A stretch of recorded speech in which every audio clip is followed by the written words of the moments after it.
Imaginez une promesse murmurée à l'aube de l'humanité. Des millénaires et des millénaires d'attente. Et puis, tout d'un coup, le silence. Une jeune femme, seule dans sa chambre. L'histoire de l'Avent, ce n'est pas juste un vieux conte. Non, c'est le récit incroyable de la plus grande attente de l'histoire. Comment une promesse a-t-elle bien pu traverser les âges pour devenir l'espérance de tout un peuple? Avant même de parler de la naissance, il faut qu'on comprenne l'attente. Parce que l'histoire de Noël, c'est d'abord et avant tout ça, une histoire d'attente. Mais au fond, pourquoi? Pourquoi le monde avait-il besoin d'attendre un sauveur? C'était quoi cette fêlure à l'origine de tout, qui a pu déclencher des siècles et des siècles d'espérance? C'est vraiment le point de départ de tout notre récit. Pour bien comprendre cette histoire, on va suivre un parcours en 5 étapes. D'abord, on va remonter à la source de la promesse. Ensuite, on suivra la très longue préparation du peuple.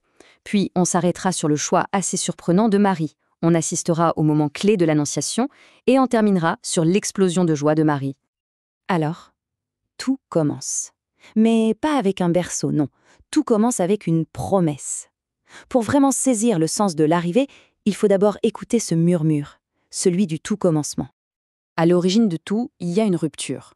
La tradition appelle ça le péché originel, mais on pourrait aussi l'imaginer comme une blessure, une sorte de disharmonie dans la création.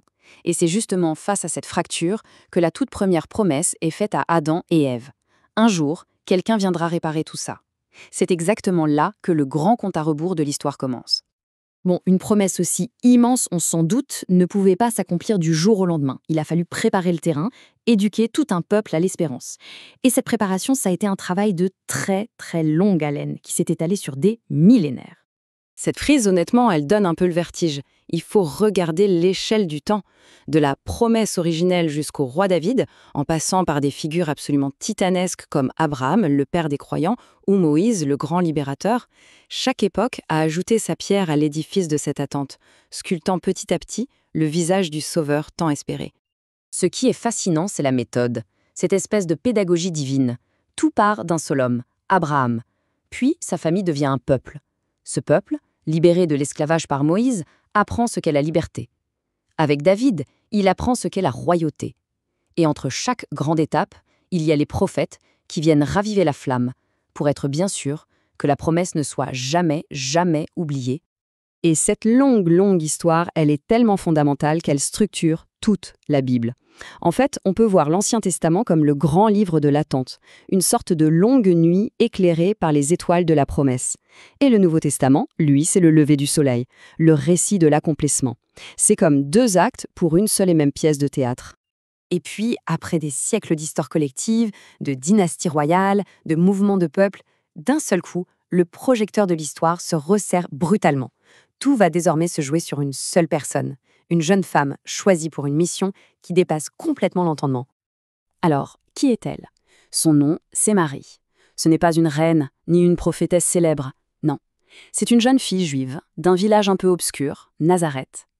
Elle est une descendante d'Abraham, et ça, c'est important, ça l'ancre dans la longue lignée de la promesse. Et elle est fiancée à un charpentier, un certain Joseph.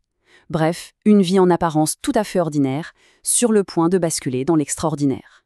Et là, il y a un point de théologie qui est juste fascinant, l'Immaculée Conception.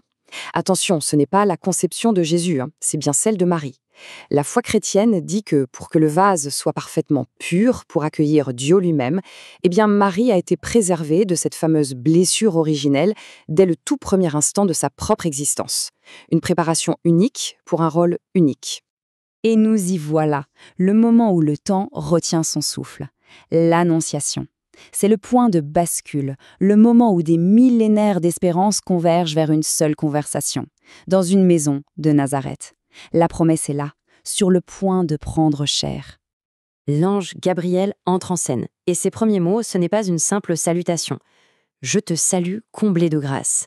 Ce n'est pas « Bonjour Marie », non, c'est un nouveau nom, c'est un titre qui la définit entièrement. On imagine le trouble de Marie face à une parole si intense. Et la réaction de Marie, elle est sublime de réalisme. Elle ne doute pas de la puissance de Dieu, mais elle pose une question de pur bon sens, une question ancrée dans la réalité biologique. Comment cela va-t-il se faire, puisque je ne connais pas d'homme? C'est la question de l'intelligence qui cherche, qui veut comprendre. La réponse de Gabriel, elle fait basculer la conversation complètement hors des lois de la nature.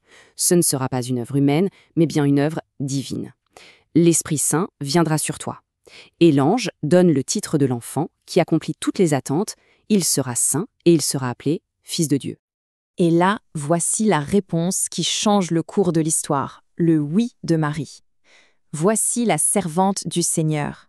Avec ces quelques mots, elle donne son consentement, libre et total. C'est un acte de foi, de confiance absolument immense qui déverrouille tout le plan divin. À cet instant précis, la promesse devient un embryon, le Verbe se fait chair. Et même le nom de l'enfant, c'est tout un programme. Jésus, Yeshua en hébreu, ça veut dire Dieu sauve. Tout est dit. Son identité et sa mission sont gravés dans son nom.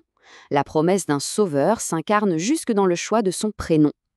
Après un événement pareil, que se passe-t-il? Le silence? La peur? Non. La joie.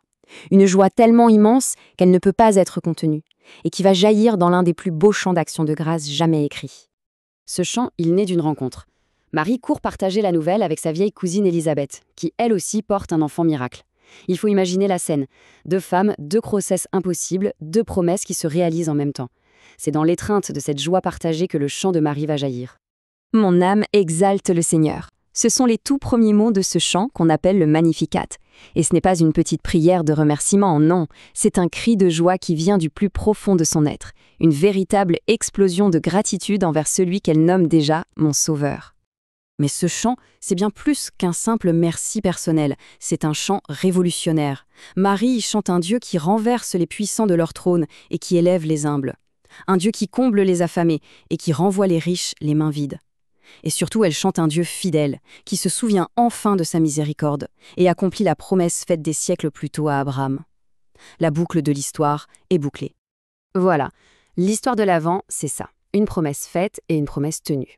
C'est un rappel que les plus grandes choses de la vie demandent souvent une très longue préparation, une longue attente. Et ça nous laisse avec une question, pour chacun. Dans nos propres vies, qu'est-ce que cette histoire nous apprend sur le pouvoir de l'espérance et sur la valeur de l'attente? La réflexion reste ouverte.